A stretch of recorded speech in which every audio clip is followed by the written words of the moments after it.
Good morning po. This is Lady May, a day in my life as an independent woman.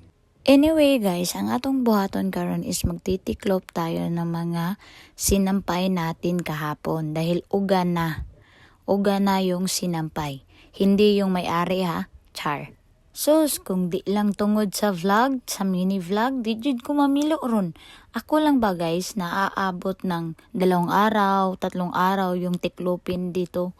Pag ako lang, kung hindi lang ako nagva-vlog, sus, hindi talaga ako magtitiklop niyan. Pero honestly guys, ginagawa ko talaga yan. Nagtitiklop ako dahil wala namang ibang gagawa kundi ako lang. Pero matagal-tagal pa. Yung iba nga, ilalagay ko lang dito sa gaming chair ko eh. Pero sa isip-isip ko, ako lang naman din ang gagawa nito kaya gagawin ko na. So, yan yung mga nasa isip ko guys. Lalong-lalo na ako lang